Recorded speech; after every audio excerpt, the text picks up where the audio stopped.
King of Gods. By Fast Food Restaurant, Kabanata 573. Free Spiritual Sacred Lands. Ang Emperor ng Kamatayan ay nagpadala para sa 4 na Death Spirit Lord at sa 36 na Death Guard. Isang itim na Yin Shadow Bird ang tumili sa harap ng isang sinaunang palasyo ng kamatayan. Kasabay nito ang pagdilim ng aura ni Kamatayan. Bridge of Death. Gumamit talaga si Master ng ganoon katagal na lihim na pamamaraan para ipadala ang kanyang kalooban patungo sa Kang Ocean. Isang mainit na binata ang tumunog. Isang matangkad na lalaki at pandak na babae ang naglalakad patungo sa palasyo. Ang lalaki ay isang mainit na kabataan na nakatayo sa harap ng madilim na palasyo ng kamatayan. Ang isa pang figure ay isang 8 o 9 na taong gulang na batang babae. Ang mukha ng batang babae ay kasing puti ng nyebe, ngunit ang mas hindi kapanipaniwala ay wala siyang kultibasyon. Mapuputi rin ang mga mata niya. Sa harap ng sinaunang palasyo, ang magiliw na kabataan at ang puting matang maliit na batang babae na nakatayong magkasama ay ginawang mas kakaiba ang eksena. Master. Pagod na pagod. Napatingin ang babaeng maputi ang mata sa kailaliman ng sinaunang palasyo. Ang sinaunang palasyo ay may malakas na aura ng kamatayan na humaharang sa lahat ng uri ng mental na enerhiya at pandama. Pagod. Siyempre. Napangiti ang mainit na binata at tila hindi naiinip. Hindi ka pa napupunta sa labas ng mundo, kaya hindi mo alam kung gaano kalaki ang Kang Ocean. Ang bawat isa sa 3 spiritual sacred lands ay kumokontrol sa daan-daang mga island zone, at bawat isa sa mga island zone na ito ay may 12-dosenang mga isla tulad ng iyong tinatawag na 9 Destiny Continent. Kudlit. Ang puting matang maliit na batang babae ay tumingin sa maliwanag at mainit na kabataan, kalahati lamang ang nakakaunawa sa kanyang sinasabi. Nakalimutan ko na hindi mo pa nga alam kung ano ang Consolidated Realm, Ascended Realm, at True Spirit Realm. Bahagyang nakaramdam ng awkward ang mainit na kabataan. Ang batang babae sa kanyang harapan ay parang isang blankong papel na walang alam. Ilang sandali pa, isang surge ng malalakas na dark aura ang lumapit sa sinaunang palasyo. So. Ang bawat isa sa mga aura na ito ay 2 beses na mas malakas kaysa kay Lord Wu So o ang 8 Desolate Sovereign Lord. Ang isang maliit na bilang sa kanila ay mas malakas pa kaysa sa 3 Void God Realms sa labas ng Purple Saint Ruins. Kakaiba iyan. Bakit ipinatawag ni Master ang lahat ng 4 na Death Spirit Lord at 36 na Death Guard ng sabay-sabay? Bulong ng mainit na kabataan. Parami ang nagsimulang magtipon sa harap ng sinaunang palasyo at, sa loob ng isang oras, lahat ng 4 na Death Spirit Lord at 36 na Death Guard ay natipon. Ang 4 na Death Spirit Lord ay nakatayo sa pinakaharap at parang kumikinang na mga ilaw. Walang malinaw na nakakakita sa kanila. Sa pinakamaganda, masasabi lamang na sila ay binubuo ng 3 lalaki at isang babae. Sa likod ng 4 na Death Spirit Lord ay ang 36 na Death Guard. Bawat isa sa 36 na Death Guard na ito ay may itim na balabal at walang emosyon. Hihihi. Napatawa ang babaeng maputi ang mata nang makita ang makapangyarihang mga nilalang na ito. Siya. Hinawakan ng mainit na kabataan ang kanyang braso at nagsalita sa mababang tono. Junior Martial Sister, ang 4 na Death Spirit Lord na iyon ay pawang Void God Realms, at ang 36 na Death Guards ay mga elite sa Great Origin Core Realm. Ang normal Great Origin Core Realms ay kinakatay na parang mga sanggol sa kanilang mga kamay. Magbabago ang ekspresyon ng hindi mabilang na puwersa sa Kang Ocean kapag pinag-usapan nila ang tungkol sa 4 na Death Spirit Lord at sa 36 na Death Guard sa ilalim ng Emperor of Death. Ang 4 na Death Spirit Lord at 36 na Death Guard ay nasira na ang ilang 2-star sects noon. Isang 2-star sect. Junior Martial Sister, hindi ka ba natatakot? Matagal na bang ulong ang mainit na kabataan? Hihihi. Patuloy sa pagtawa ang batang babae. Marahil sa kanyang mga mata, hindi niya alam kung paano nireranggo ang mga puwersa. Napabuntong hininga ang mainit na binata. Napakatagal niyang kausap, pero lahat ng sinabi niya ay walang kwenta. Lalala. Nagsimulang kumanta at tumalon sa paligid ng 4 na Death Spirit Lord ang puting matang batang babae. Tumigil ka. Ang mainit na kabataan ay tumalon sa takot. Iyon ay 4 na Void God Realm Kings. Paano siya naging walang galang? Ang batang babae na ito ay maaaring ang alagad na kinuha ng Emperor kamakailan. Isang malabo, umalingaw-ngaw na boses ang narinig sa gitna ng 4 na Death Spirit Lords. Napaka-weird. Matapos siyang kunin ng Emperor bilang kanyang alagad, wala siyang itinuro sa kanya. Siya ay nasa Consolidated Realm pa rin, at iyon ay pagkatapos kumain ng isang sagradong tableta. Tinitigan ng 4 na Death Spirit Lord ang maliit na batang babae na maputi ang mata at nag-usap ng pribado. Kung ito ay isang normal na batang babae na naglakas loob na tumalon at inisin ang mga Void God Realms na ito, sila ay nililigawan si kamatayan. Gayunpaman, ang batang babae na ito ay alagad ng Emperor. Pasok ka. Isang mahinang boses ang umalangaw-ngaw mula sa loob ng sinaunang palasyo. Gayunpaman, kahit na ito ay mahina, naging sanhi ito ng pagyanig sa puso ng 4 na Death Spirit Lords. Makalipas ang ilang sandali. Pagbati, Master. Pagbati, Emperor of Death. Ang lahat ay pumasok sa palasyo, kabilang ang kabataan at ang batang babae. Isang itim na trono ang lumutang sa hangin sa kalaliman ng sinaunang palasyo, at isang matangkad, malabong figure ang nakaupo sa trono. Tanging isang madilim na gintong korona ang makikita. Walang sino mang naroroon, kabilang ang 4 na Death Spirit Lords, ang makakakita sa mukha ng Emperor of Death sa kanilang mga mata. Hihihi. Master, pwede ba kaming lumabas ni Senior Marshal Brother at maglaro? Tumawa ang maliit na mata na may puting mata habang nakatingin sa Emperor of Death. Ang mainit na kabataan ay hindi maiwasan ang pawis para sa kanya. Ang kanilang master ay ang Emperor of Death, ang bangungot ng napakaraming tao. Kahit bilang alagad niya, natatakot siya. Maging ang 4 na Death Spirit Lord ay magalang. Bailin, ang iyong hiling ay matutupad sa lalong madaling panahon, ngunit bukod sa paglalaro, kailangan mong tulungan ang iyong third martial brother sa isang misyon. Ang boses mula sa trono ay hindi pangkaraniwang mainit at tila pinaglalaroan siya. Naging kakaiba ang mga ekspresyon ng 4 na Death Spirit Lords. Sa kanilang mga mata, ang Emperor of Death ay hindi pa naging ganito dati. Emperor, ang ibig mong sabihin ay kailangan namin ang tulong niya sa misyong ito. Hindi naintindihan ng isa sa mga Death Spirit Lord. Siguro. Ang mahinang boses ng Emperor of Death ay tila hindi rin sigurado. Ang puting matang maliit na batang babae ay isang natatanging pag-iral, at kahit siya ay hindi alam ang ilan sa kanyang mga kapangyarihan. Master, bakit mo ginamit ang Bridge of Death para ipatawag kaming lahat? Anong uri ng misyon ito? Tanong ng mainit na kabataan. Nang marinig iyon, lahat ng makapangyarihang aura ay naghihintay ng sagot. Hihihi, sisirain ba natin ang isa pang 2-star sect? O salakayin ang ilang uri ng sinaunang mana? Maraming tao ang nahulaan. Ang misyong ito ay medyo kakaiba. Kailangan kong hulihin niyo ang isang tao ng buhay, pero kung hindi mo kaya, kahit papano gawing buo ang kanyang bangkay. Sumagot ang Emperor of Death. Kunin ang isang buhay. Nagkatinginan ang 4 na Death Spirit Lords. Anong uri ng tao ang nangangailangan ng lahat ng 4 na Death Spirit Lords? Dahil sa katotohanan na ginamit ko ang Bridge of Death, matutulog ako ng ilang taon para gumaling. Kaya naman kailangan ko kayong lahat na gawin ito. Ang taong ito ay natatangi at may walang katapusang potensyal. Huwag mo siyang maliitin. Nagbabala ang Emperor of Death. Maaari ko bang itanong kung nasaan ang taong iyon? Tanong ng mainit na kabataan. Iyon ang pinakamalaking problema. Ang taong iyon ay tiyak na magtatago, ngunit sa kabutihang palad, nagsiwalat siya ng ilang mga bakas hindi pa nagtagal, kaya nagresulta sa paggamit ko ng Bridge of Death upang kumpirmahin ang kanyang pangkalahatang lokasyon. Nang magsalita ang Emperor of Death doon, lumitaw ang isang mapa ng Kang Ocean.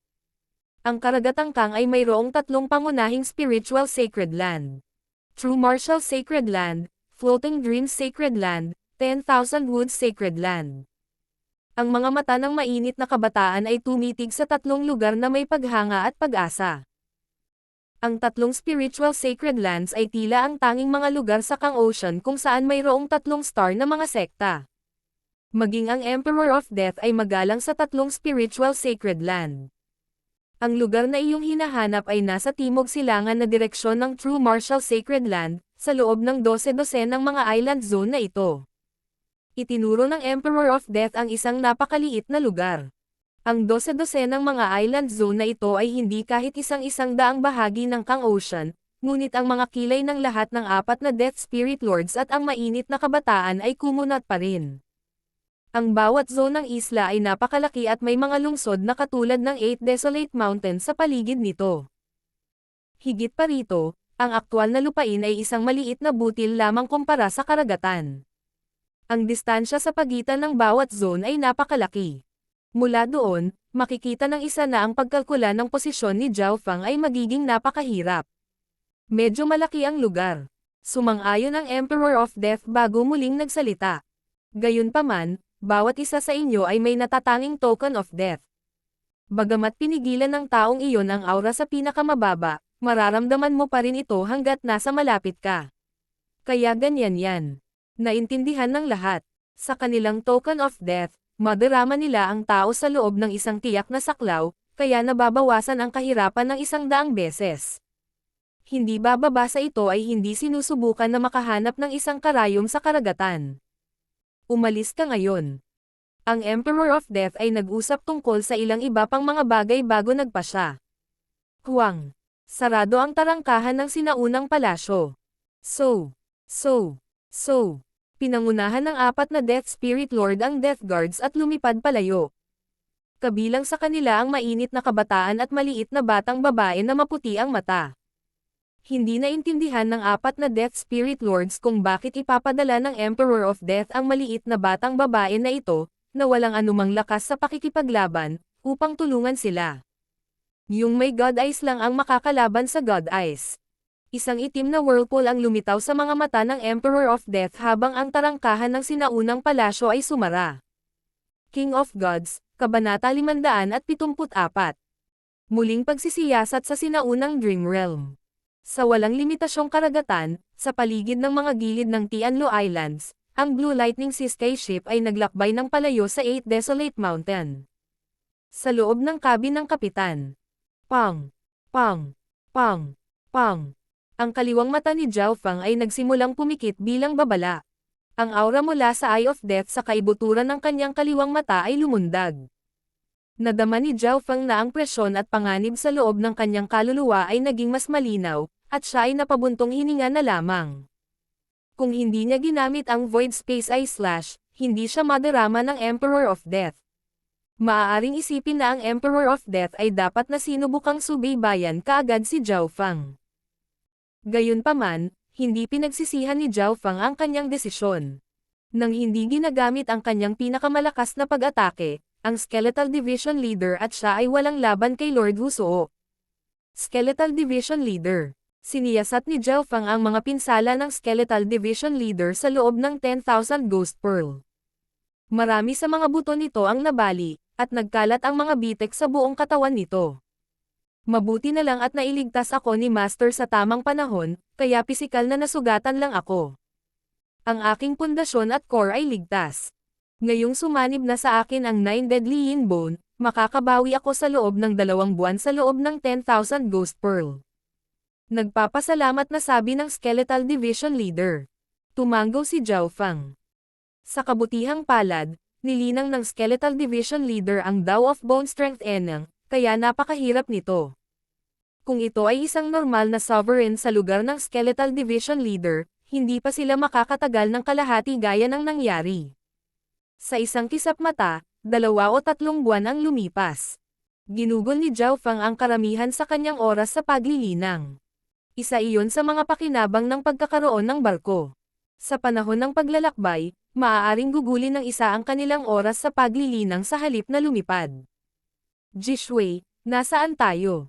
Ang boses ni Zhao Fang ay narinig sa isipan ni Lulan Jishui. Kapitan. Yumuko si Lulan Jishui patungo sa direksyon ng cabin ng kapitan. Ang kapitan ang pinuno ng barko, at mula nang mapinsala ni Zhao Fang si Lord Husuo, lahat ng mga mandaragat ay nagpapasalamat at nag-usisa tungkol sa kapitan. Nasaan ba tayo? Tanong ulit ni Zhao Fang. Ginugol niya ang mga nakaraang buwan sa paglilinang at hindi nagbigay ng anumang pansin sa labas ng mundo. Kapitan, kakapasok lang natin sa labas ng hangganan ng Thousand Flowing Islands. Sabi ni Lulan Jishui. Kakapasok lang sa labas ng hangganan. Nagsalubong ang mga kilay ni Zhao Fang. Gumastos sila ng 2 o 3 buwan para lang makalabas sa Tianluo Islands at makapasok sa Thousand Flowing Islands. Mas mabagal sila kaysa sa inaasahan niya. Kung magpapatuloy sila sa ganitong bilis, sino ang nakakaalam kung kailan sila makakarating sa teritoryo ng Floating Dream Sacred Land? Tumingin si Zhao Fang sa mapa ng Kang Ocean. Ang Kang Ocean ay may 3 malalaking spiritual sacred lands, at sila ay kasalukuyang nasa teritoryo ng True Martial Sacred Land. Ang Azure Flower Continent ay kabilang sa Azure Islands, na nasa teritoryo ng Tianluo Island Zone. Ang Tianluo Island Zone at ang Thousand Flowing Island Zone ay parehong nasa loob ng teritoryo ng True Martial Sacred Land. Ayon sa alam ni Zhao Fang, kinokontrol ng True Martial Sacred Land ang ilang daang zone tulad ng Tianluo Island Zone. Mula dito, makikita ng isa kung gaano kalayo ito mula sa isang espiritual na sagradong lupain patungo sa isa pa. Kapitan, dahil nagtago tayo sa kailaliman ng karagatan, mas mabagal ang ating takbo. Ang pagkakaiba ay maaaring hanggang 10 beses. Higit pa rito, umiikot na kami sa mga makapangyarihang hayop. Maraming beses nang inatake ang barko. Paliwanag ni Lulan Jishui. Nang marinig iyon, nagsimulang mag-isip si Zhao Fang. Ang paglaban sa loob ng karagatan ay mas malaki kaysa sa inaasahan niya, at kailangan nilang lumayo sa kanilang paraan ng maraming beses. Sa kabutihang palad, ang Blue Lightning Sea Sky Ship ay isa sa mga pinakamahusay na barko sa paligid ng 8 Desolate Mountain. Ang mga depensa nito ay maaaring tumagal ng ilang mga hit mula sa isang normal na soberano, at ito ay lubhang patago. Ngunit kahit na ganon, hindi posible para sa Blue Lightning Sea Sky Ship na malayang maglakbay sa karagatan. Mayroong higit pa sa ilang mga hayop sa karagatan na nakarating sa Origin Core Realm. Ang ibabaw ng barko ay nasira sa iba't ibang antas. Kung magpapatuloy ito, bababa ang bilis at malalagay sa alanganin ang kaligtasan ng mga mandaragat. Iniulat ni Lulan Jishui. Ano ang iyong mungkahi kung gayon? Hindi mapigilan ni Zhao Fang na kuskusin ang kanyang noo. Ang mga bagay ay hindi kasing dali ng kanyang inaakala. Sa tingin ko, dapat tayong lumipad sa himpapawid. Ang paglaban ng hangin ay mas maliit kaysa sa karagatan mismo, at ang pagkakataong makatagpo ng mga hayop ay mas mababa. Iminungkahi ni Lulan Jishui, at kinailangang aminin ni Zhao Fang na naisip niya ito ng lohikal. Gayunpaman, hindi. Agad namang umiling si Zhao Fang at itinanggi ito. Bakit? Hindi naintindihan ni Lulan Jishui. Masyadong lohikal ang sinabi niya. Ngayong nakapasok na sila sa isang bagong island zone, ang banta ng 3 sekta at ang 8 Desolate Mountain ay mas maliit, kaya dapat nilang pataasin ang kanilang bilis. Hindi mo na kailangang tanungin kung bakit. Kung tungkol sa pinsala sa barko, subukang ayusin ito. Hindi nagpaliwanag si Zhao Fang.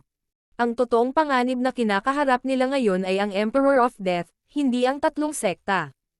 Dahil naputol na ang koneksyon sa pagitan nila ng alakdan, hindi na siya maramdaman ng 3 sekta. Gayunpaman, iba ang sitwasyon sa Emperor of Death. Mayroon siyang ilang pamamaraan na maaaring makaramdam ng aura sa loob ng katawan ni Zhao Fang. Ang walang limitasyong karagatan ay may kakayahang paghigpitin ang spiritual sense. Ito ay isang natural na hadlang. Si Zhao Fang ay may sariling iniisip. Sa pagitan ng bilis at kaligtasan, pinili ni Zhao Fang ang huli ng walang pag-aalinlangan. Skeletal Division Leader. Ang kamalayan ni Zhao Fang ay pumasok sa 10,000 Ghost Pearl. Pagkaraan ng ilang buwang ito, ang mga pinsala ng Skeletal Division Leader ay gumaling, at mas mabilis din kaysa sa inaasahan. Hindi lamang gumaling ang mga sugat ng Skeletal Division Leader, nakapag-focus ito sa plano ng 100 Corps. Master, 75 bangkay na ngayon ang dinalisay. Ang boses ng Skeletal Division Leader ay may bahid ng kagalakan, at ang balita ay nagpasaya din kay Zhao Fang. 75. Unti-unting lumalapit ang finish line. Ang bawat sinumpaang Ghost Corps ay nasa pinakamataas na True Lord rank, at pagkatapos lumunin ang napakaraming beast at sovereign essences, ang kapangyarihan ng sumpa ay lumampas sa orihinal na sumpa mula sa Forbidden Ground of 800 Graves. Ang Forbidden Ground of 800 Graves ay ang galit na nabuo mula sa pagkatay ng 100 True Lord ranks, habang ang Ghost Corps Cursed Array ni Zhao Feng ay nakuha ang asensya ng mga Sovereign. Ayon sa Skeletal Division Leader, kapag ang Ghost Corps Cursed Array ay lumamon ng 100 Sovereigns, ang lakas nito ay tataas ng mabilis. Ituloy mo lang. Tumanggaw si Zhao Feng at binawi ang kanyang malay. Sa loob ng cabin ng kapitan, muling ipinikit ni Zhao Feng ang kanyang mga mata. Ang kanyang pag-unawa at paglilinang ay patuloy na tumaas sa nakalipas na 2 o 3 buwan. Papalapit na siya sa pinakamataas na True Lord rank, ngunit hindi siya makakalusot sa loob ng maikling panahon. Higit pa rito, magiging mahirap para sa kanyang paglilinang na makalusot sa walang limitasyong karagatan kung saan walang gaanong Heaven Earth Yuan Chi. Punta tayo sa lugar na yon. Napaisip si Zhao Feng. Shua. Pumasok ang kanyang kamalayan sa sukat ng kanyang kaliwang mata. Sa loob, lumawak ang lawa sa humigit kumulang 27 yarda. Sa gitna ng lawa ay isang mahiwagang whirlpool. Isang mahinang sinaunang aura ang lumabas mula sa mahiwagang whirlpool, at maingat na inilagay ni Zhao Feng ang kanyang kamalayan dito. Shua. Nagdilim ang isip ni Zhao Feng at, tulad ng huling pagkakataon, pumasok sa isang panaginip na estado. Ancient Dream Realm. Dumating si Zhao Feng sa isang tiwangwang na bahagi ng lupa. Ang piraso ng lupang ito ay napakaluma. Walang mga palatandaan ng pagtatayo kahit saan, at ang nakatayo lamang dito ay nakaramdam ng pressure sa kaluluwa ni Zhao Feng. Ang Ancient Dream Realm na ito ay lubos na naiiba sa katotohanan. Ang lahat ay napakaluma at simple. Naramdaman ni Zhao Feng ang Heaven Earth Yuan Chi dito. Dito nagmula ang sinaunang aura na inilabas mula sa sukat ng kanyang kaliwang mata. Ang bawat butil ng alikabok at buhangin ay naglalaman ng hindi maarak na kapangyarihan. Magpatuloy. Ang katawan at kaluluwa ni Zhao Feng ay nahaharap sa walang limitasyong presyon sa bawat sandali. Kalahating hininga. Isang hininga. 2 hininga. Ginamit ni Zhao Feng ang kanyang kalooban para harapin ang pressure. Naalala niya, noong nakaraan, 3 hininga lang ang nagawa niyang manatili rito, ngunit sa pagkakataong ito, handa na siyang harapin ang pressure. Woo! Naramdaman ni Zhao Feng ang pag-ikot ng kanyang katawan sa sakit. Ang kanyang mga buto ay tumitili, at ang kanyang dugo ay nakaharap sa aura ng mundong ito. Kung mas lumalaban si Zhao Feng, mas malakas ang puwersa mula sa sinaunang mundong ito. Ang tanging bahagi ng kanyang katawan na hindi na pressure ay ang kanyang God's Spiritual Eye. Binawasan ng God's Spiritual Eye ang pressure mula sa mundong ito at ginawa ito upang si Zhao Feng ay hindi isang tagalabas, kung hindi, siya ay sasabog at mamatay kahit na siya ay 10 beses na mas malakas. 2 hininga. 3 hininga. 4 na hininga. Naramdaman ni Zhao Feng na naabot na ng kanyang katawan ang limitasyon nito.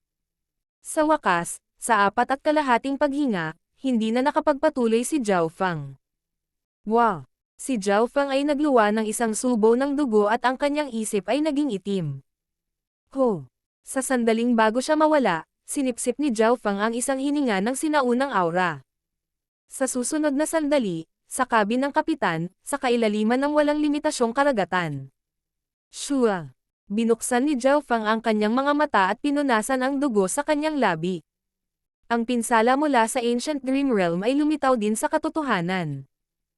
Naranasan din niya ito sa huling pagkakataon.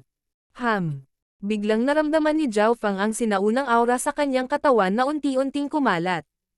Gaya ng ginawa nito, gumaling ang kanyang katawan at kaluluwa.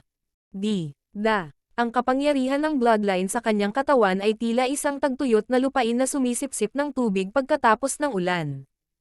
King of Gods, Kabanata 575. Balyina.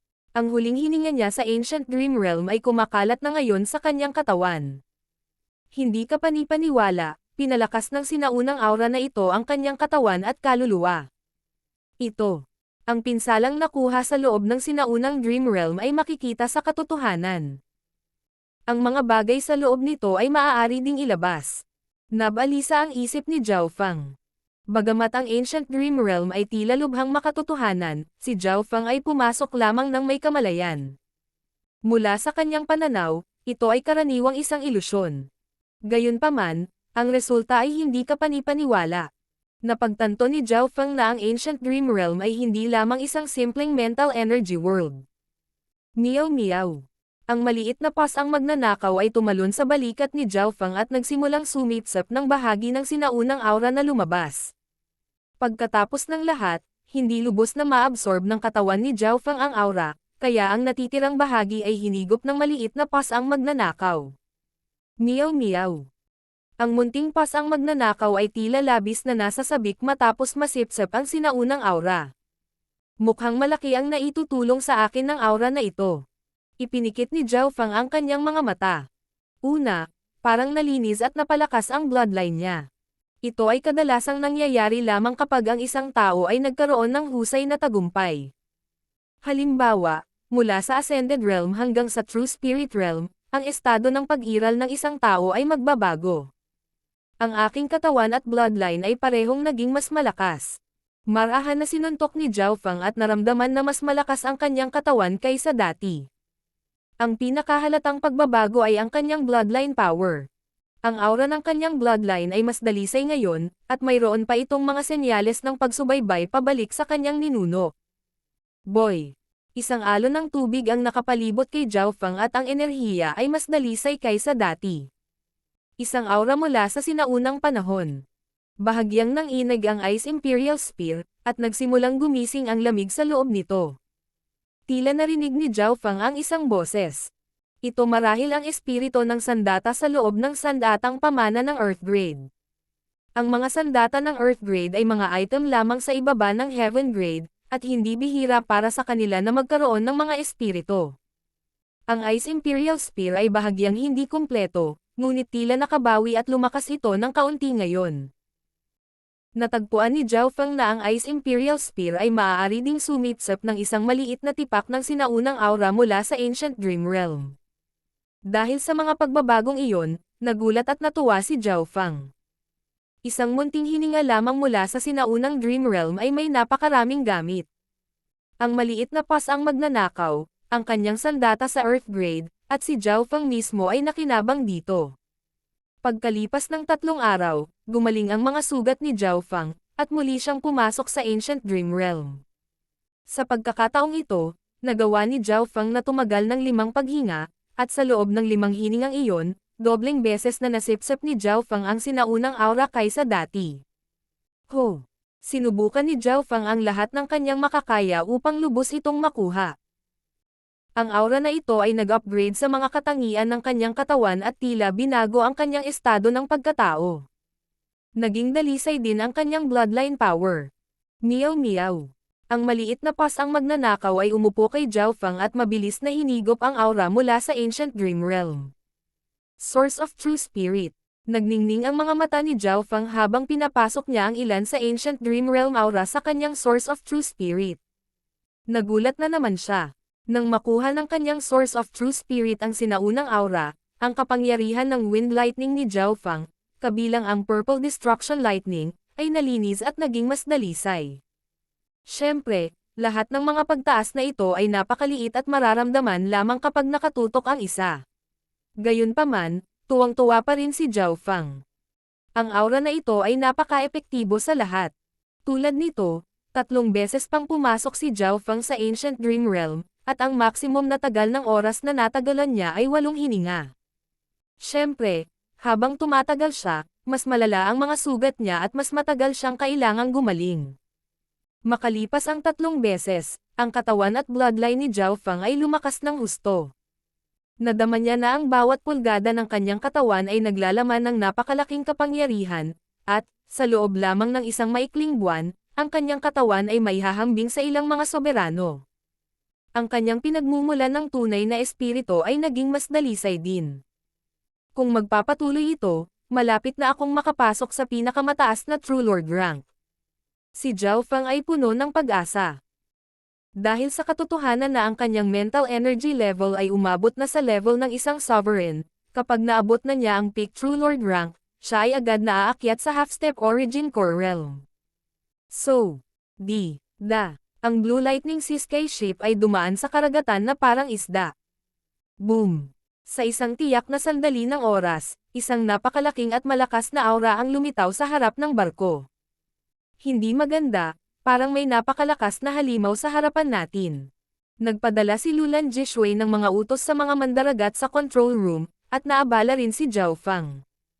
Ang aura sa unahan ay mas malakas kaysa sa karamihan ng mga soberano, at mula sa tunog nito, tila ito ay isang malaking hayop.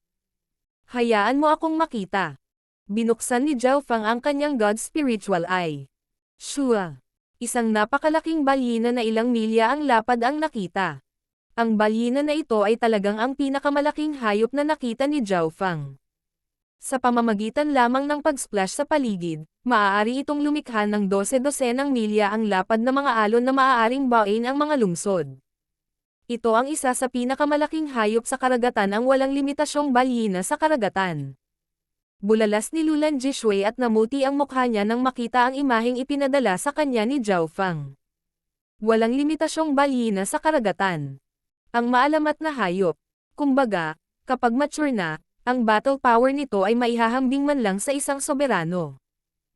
Nagulat ang mga mandaragat sa barko at mabilis na nakipagtulungan kay Lulan Jishui. Shua! Muli na namang tinatakan ni Zhao Fang ang kapangyarihan ng kanyang mata at naging solemn na ang kanyang ekspresyon. Ang walang limitasyong balyina sa karagatan ay napakalaki, at ang puwersa ng buhay nito ay napakalakas. Kahit na ang mga sovereign ay hindi makayanan ito. Iwasan ito, dali. Sinubukan ni Lulan Jishui at ng mga mandaragat ang kanilang makakaya upang iwasan ang lugar. Boom! Boom! Ang balyina ay lumundag at ang katawan nito ay lumikha ng malalalim na kalabog. Sa harap ng balyina na ito, ang Blue Lightning Sea Sky Ship ay isang maliit na tuldok lamang.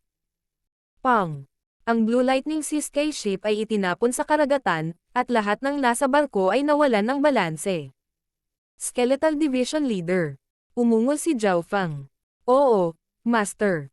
Lumitaw ang Skeletal Division Leader at hinarangan ang isang alon sa harap nila. Ang alon na ito ay sapat na upang patayin ang mga normal na True Lord ranks, ngunit ang mga buto ng Skeletal Division Leader ay napakatigas matapos sumanib sa 9 Deadly Yin Bone, kaya maaari nitong harangan ang mga atake ng mga sovereign. Itakda ang formation. Ikinaway ng Skeletal Division Leader ang itim na bandila at nagsimulang kumalat ang kapangyarihan ng sumpa. Ho! Mahigit sa 80 Ghost Corpses ang lumitaw sa Ghost Corpse Cursed Array, at ang kapangyarihan ng sumpa ay umabot sa hindi makapaniwalang antas. Sa isang kisap mata, whoosh, whoosh, whoosh. Ang kapangyarihan ng sumpa ay naging mga ahas at dragon na 100 yarda ang haba na umatake sa walang limitasyong balyina sa karagatan. Shoo! Kahit na ang isang bagay na kasing lakas ng walang limitasyong balyina sa karagatan ay naubos ang life force nito dahil nabura ito ng Ghost Corpse Cursed Array. Woo! Ang walang limitasyong balyina sa karagatan ay umungal at yumanig sa karagatan. Anong malakas na life force? Kahit na ang isang normal na Small Origin Core Realm ay hindi makakatagal ng 10 paghinga laban sa Ghost Corpse Cursed Array. Natigilan si Zhao Fang. Ang walang limitasyong balyina sa karagatan ay napakalaki, at ang puwersa ng buhay nito ay hindi mabilang na beses na mas malakas kaysa sa ibang mga soberano. Sa mga tuntunin ng battle power, ilang mga normal na sovereign ang tiyak na hindi makakatapat nito. Boom! Ginamit ng Skeletal Division Leader ang Ghost Corpse Cursed Array para protektahan ang barko habang nakikipaglaban ito sa walang limitasyong balyina sa karagatan. Sa simula, ang Skeletal Division Leader ay walang anumang bentahe, ngunit sa paglipas ng panahon, ang walang limitasyong puwersa ng buhay ng balyina sa karagatan ay patuloy na naaalis at hinihigop ng Ghost Corpse Cursed Array. Makalipas ang isang oras, ang balyina na ilang milya ang lapad ay mahina at hindi na makalaban sa Skeletal Division Leader. Hihihi. Ang pagkain ng malaking blockhead na ito ay mas mabuti kaysa sa paglamon ng ilang sovereigns. Ikinaway ng Skeletal Division Leader ang itim na bandila. Sa sandaling ito, nagsimulang tumulo ang dugo mula sa napakalaking katawan ng balyina, at ang katawan nito ay nagiging balat at buto. Nang makita ito ng mga mandaragat sa loob ng barko, nakaramdam sila ng lamig sa kanilang mga buto. Ang Ghost Corpse Cursed Array ay umabot sa isang nakakatakot na antas. 82 sinumpa ang bangkay ng multo. Tumango si Zhao Fang. Boom! Boom! Boom! Sa sandaling ito, sunod-sunod na umalangaw-ngaw at napakalaking splashes. Ang God Spiritual Eye ni Zhao Fang ay kumaibot. Hindi maganda. Naramdaman ng Skeletal Division Leader ang napakalaking aura, wala sa kanila ang mas mahina kaysa sa balyina na nasa harapan nila. 1, 2, 3. Sa isang maikling sandali, naramdaman ng Skeletal Division Leader ang halos 10 walang limitasyong mga balyina sa karagatan, at ang bilang ay dumarami pa rin, dahilan upang tumalon ito sa takot. Kailangang malaman ng isa na ang lakas ng labanan ng bawat balyina ay maihahambing sa huling yugto ng Small Origin Core Realm, at napakahirap nilang patayin. Umatras. Malamang marami na tayong nakilala. Bulalas ni Zhao Fang. Ang Skeletal Division Leader ay hindi na nang ahas na lumaban pa. Agad nitong iniligpit ang Ghost Corp's First Array. Gulo. Ang Blue Lightning Sky Ship ay bumiyahe sa pinakamabilis nitong bilis habang umaandar ito patungo sa ibabaw. Hanggat umalis tayo sa karagatan, ligtas tayo. Alam ito ni Zhao Fang at ng kumpanya. Ang karagatan ay teritoryo ng mga balyina, at ang Blue Lightning Sky Ship ay maaaring maglakbay ng mas mabilis sa kalangitan. Bam! Bam! Ang Blue Lightning Sky Ship ay nagtagumpay sa ilang pag-atake. Mahigit sa 100 napakalaking figure ang sumara sa maliit na barko. Sa paglipas ng panahon, ang Blue Lightning Sky Ship ay umiwas sa mga bibig ng ilang mga balyina at nakapasok sa himpapawid. King of Gods, Kabanata 576. Nilamon. Itinabi ng Blue Lightning Sky Ship ang tubig at tumilapon sa hangin. Boom! Boom! Boom! Ilang mga balyina ang tumalon sa likuran nila, halos hindi nawawala ang barko. Ang pinakamalapit ay ilang yarda lamang ang layo mula sa lamunin ang maliit na barko. Sa pagpasok ng barko sa himpapawid, dahan-dahan itong ham-attack papalayo sa walang limitasyong mga balyina sa karagatan. Ang mga balyina ay may kalamangan sa karagatan, ngunit ang langit ay hindi kanilang teritoryo.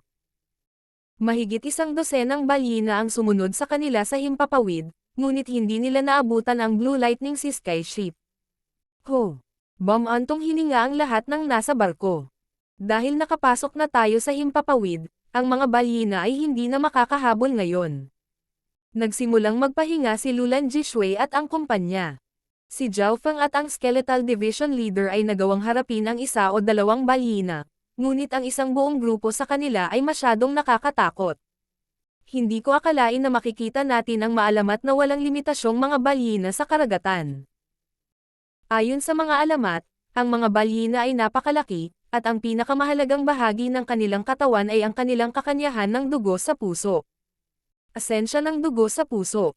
Ang mga mandaragat ay nakipag-usap ng may nasasabik na mga ekspresyon habang nakatingin sila sa 2 balyina na humahabol pa rin sa kanila. Nang marinig ni Zhao Fang ang pag-uusap nila, nagpakita rin ng interes si Zhao Fang. Sa usapin ng life force, ang isang mature na walang limitasyong ocean whale ay mas malakas pa kaysa sa Toh-Ireng Triao. Sa pag-iisip pabalik sa mga benepisyo na dinala ng Toh-Ireng Triao kay Zhao Fang, ang halaga ng walang limitasyong mga balyina sa karagatan ay hindi nasusukat. Ang kakanyahan ng dugo ng puso ay ang kakanyahan ng dugo sa loob ng kaibuturan ng puso ng balyina, at kapag naligo ang isang tao dito, may kakayahan itong itaas ang estado ng pag-iral ng isang tao. Napakabisa nito para sa mga nasa True Lord rank, at maaari pa itong makaapekto sa isang sovereign. Ipinaliwanag ni Lulan Jishui ang epekto ng walang limitasyong asensya ng dugo ng puso ng mga balyina sa karagatan kay Zhao Fang, at ang kanyang mga mata ay nag-iinit habang nakatingin sa mga balyina sa likod nila. Iniisip lamang kung gaano kalaki at kalakas ang isa sa mga balyina na iyon, gaano kaya katatag ang kanilang mga puso. Ang kanilang asensya ng dugo sa puso ay katumbas ng kung ano ang Wood Spirit Essence Soul sa Toh-Ireng Triao. Ang pagkakaiba sa pagitan nila ay ang Wood Spirit Essence Soul ay tumulong sa kaluluwa ng isang tao samantalang ang Heart Blood Essence ay tumulong sa cultivation at state of being. Ang kapangyarihan ng aking kaluluwa at mental na enerhiya ay parehong nakarating sa Origin Core Realm. Ang kulang na lang sa akin ay ang aking paglilinang. Tumibok ang puso ni Zhao Fang. Ang kakanyahan ng dugo sa puso ay lubhang nakatutokso. Ito ay perpekto para sa kanya. Dahan-dahan ng kaunti. Nagpa siya si Zhao Feng. Kung ang barko ay lumipad ng napakabilis, ang mga balyina ay mayayanig. Naunawaan ni Lulan Jishui ang intensyon ni Zhao Feng at maingat na binawasan ang bilis ng barko. Sa ngayon, may 4 o 5 balyina pa rin ang humahabol sa likod ng barko. Pagkatapos ihagis ang 2 o 3 pa at mag-iwan lamang ng 1 o 2, maaari nating isipin ang pag-atake sa kanila. Ginamit ni Zhao Feng ang kanyang spiritual sense para makita ang sitwasyon sa likod. Mula noong insidente sa Eye of Death, hindi nang ahas si Zhao Feng na madaling gamitin ang mga kakayahan ng inspection ng God's spiritual eye, kaya kadalasang ginagamit niya ang spiritual sense sa halip. Bagamat ang spiritual sense ay hindi kasing tumpak ng God's spiritual eye, ito ang ginamit ng karamihan sa mga cultivator. Sa paglipas ng panahon, ang Blue Lightning Sea Skyship ay nagpapanatili ng isang tiyak na distansya sa pagitan ng mga balyina. Makalipas ang 1 oras, Kapitan, ang mga balyina na ito ay medyo matalino at lahat ay magkakasama sa isa't isa. Sabi ni Lulan Jishui. Bahagyang nagbago ang ekspresyon ni Zhao Feng. Napansin niya rin iyon. Ang isang mature na balyina ay maaaring talunin ng Skeletal Division Leader at siya, ngunit 2 balyina ang magiging problema. Kahit na ang Great Origin Core Realm ay authorized mula sa 4 o 5 balyina. Sa sandaling ito, isang mahinang dagandong ang nagmula sa malapit na karagatan. Ano ang tunog na iyon? Naramdaman ng mga mandaragat sa loob ng barko na umikot at umikot ang kanilang dugo, at hindi sila makatayo ng tuloy-tuloy. Tumalon ang puso ni Zhao Feng. Bumigat ang kanyang katawan, at nakaramdam siya ng mapanganib na sensasyon mula sa malalim na dagandong. Boom! Nang malapit na niyang gamitin ang kanyang spiritual sense para tuklasin ang nangyayari sa ibaba, biglang may hindi mapigil ang pagsipsip na nagmula sa karagatan. Hindi maganda. Tumakbo. Nakita ng spiritual sense ni Zhao Feng ang isang napakalaking balyina. Ang itim na bibig lamang ay sapat na upang lamunin ang isang maliit na bundok. Pakiramdam ng mga mandaragat ay hindi makahinga. Ang aura mula sa hayop na ito ay sumipsip pa sa Heaven Earth Yuan Chi sa malapit. Ginawa ng Blue Lightning Sea Skyship ang lahat ng makakaya upang lumipad, ngunit mas lumawak ang bibig at huminga, na nagpababa sa bilis ng barko. Isang napakalaking katawan ang lumipad palabas ng karagatan. Isa itong napakalaking walang limitasyong balyina sa karagatan na 10 milya ang haba. Huminga ng malamig ang lahat sa loob ng barko, at natulala si Lulan Jishui. Sa harap ng kapangyarihang ito, ang Blue Lightning Sea Skyship ay walang pagkakataon na lumaban. Nagsimulang sumigaw ang lahat sa loob ng barko habang ang langit ay nabura. Ang barko ay pumasok sa walang limitasyong katawan ng balyina sa karagatan. Napalunok ito habang nilalamon ang katawan. Nahihilo ang lahat sa loob ng barko, ngunit ang mga mata lamang ni Zhao Feng ang kumikislap ng mahinahon habang nagmumuni-muni. Matapos masipsip ang aura mula sa Ancient Dream Realm, ang katawan at bloodline ni Zhao Feng ay parehong nalinis at mas malakas kaysa dati. Sa mga tuntunin ng purong pisikal na lakas, siya ay maihahambing sa isang soberano. Kaya naman, napapanatili pa rin niya ang kanyang kalmado sa ganitong sitwasyon. Ang balyina na ito ay ilang beses na mas malakas kaysa sa iba pang mga balyina. Ito ay hindi bababa sa Great Origin Core Realm. Sino ang nakakaalam kung gaano kalakas ang life force nito? Malamang nasa paligid ito ng Void God Realm level. Ginamit ni Zhao Feng ang kanyang spiritual sense upang tumingin sa paligid. Sa laki, ang balyina na ito ay higit sa 2 beses na mas malaki kaysa sa mga nauna. Ang isang ito ay malamang na isang pinuno sa mga balyina.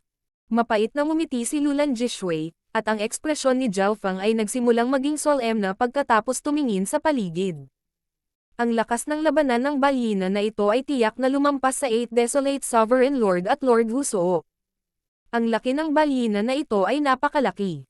Kahit na ginamit ko ang Void Space Eye Slash, hindi nito banta ang mga organo nito. Nahulog ang puso ni Zhao Feng. Halimbawa, ang puso ng balyina na ito ay mas malaki pa sa isang normal na silid, ngunit ang Void Space Eye Slash ni Zhao Feng ay halos 1 metro lang ang haba. Kung masyadong malaki ang bagay, hindi ito ma-take ni Zhao Fang. Ang 1 metro ay wala sa balyina. Sa karamihan, ito ay tulad ng pagputol ng isang daliri. Kahit na ang void space ay ang pinakamalakas na ay bloodline technique ni Zhao Fang, walang perpektong teknik sa mundo. Ang laki ng mismong balyina ay sumalungat sa void space at, sa isang tiyak na lawak, karamihan sa mga single target na pag-atake.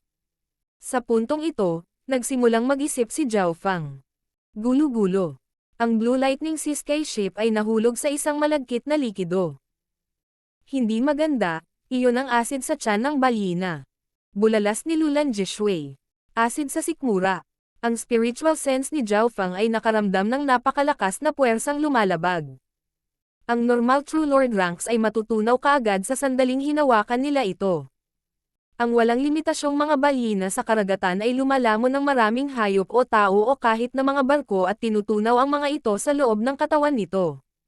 Sabi ng isang matandang marino.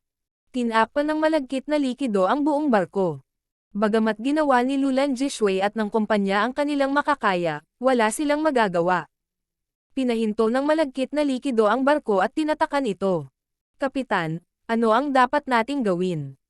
Nawalan ng kulay ang mukha ni Lulan Jishui. Ipinatawag ni Zhao Fang ang Skeletal Division Leader at nagsimulang talakayin ang isang plano sa lahat. Kung tutuusin, limitado ang kanyang kaalaman sa balyina. Gaano katagal makakatagal ang barko? Nakita ng God Spiritual Eye ni Zhao Fang na ang Blue Lightning Sky Ship ay unti-unting natutunaw. Ang Blue Lightning Sky Ship ay ginawa mula sa mga bihirang materyales, kaya ito ay lubhang nababanat sa pagguho. Ang mga depensa nito ay maaari pang harangin ang isang soberano ng ilang sandali. Ngunit ang acid ay napakalakas din. Nagsimulang magsalita ang lahat at dumating sa isang conclusion. Ang Blue Lightning Sky Ship ay maaaring tumagal ng hanggang 1 buwan ng higit pa. Kung mayroon tayong sapat na Primal Crystal Stones at panatilihin ang defensive array, maaari tayong tumagal ng 2 o 3 buwan. Nagsimulang kumilos ang mga mandaragat. Ang Blue Lightning Sky Ship sa lalong madaling panahon ay kumikinang na may manipis na kulay abo-asol na liwanag, na hamarang sa malagkit na likido. Captain, ang acid ay napakalakas, kaya isang malaking halaga ng Primal Crystal Stones ang gagamitin upang mapanatili ang array. Apurahang sabi ni Lulan Jishui. Huwag mag-alala, patatagin mo muna ang sitwasyon. Ang boses ni Zhao Fang ay kalmado at walang emosyon. Kumuha siya ng maraming Primal Crystal Stones mula sa Purple Saint Ruins. Gulo. Ang balyina ay lamusong pabalik sa karagatan at nilamon ang lahat ng dinadaanan nito. Sa lugar na ito, ang walang limitasyong balyina sa karagatan ay isa sa mga hayop sa tuktok ng food chain. Master, mayroon akong 50 hanggang 60% na posibilidad na masira ang acid sa aking katawan, ngunit hindi ko alam kung makakatakas ako. Sabi ng Skeletal Division Leader, at napabuntong hininga si Zhao Fang. Ang mga buto ng Skeletal Division Leader ang pinakamalakas sa grupo, at sila ay lubhang nababanat sa pagguho. Kung kahit na ang Skeletal Division Leader ay walang mataas na pagkakataong makatakas, malamang na ang iba ay hindi rin makakaligtas. Makalipas ang 1 oras, lamusong ang balyina sa kailaliman ng karagatan. Whoosh! Whoosh! Boom! Ang mga alon ay humahampas at umikot, at ang bilang ng mga makapangyarihang aura ng hayop ay nagsimulang dumami. 100, ilang dosina, 100. Sa palagay ko ay napasok na natin ang isang kawan ng walang limitasyong mga balyina sa karagatan.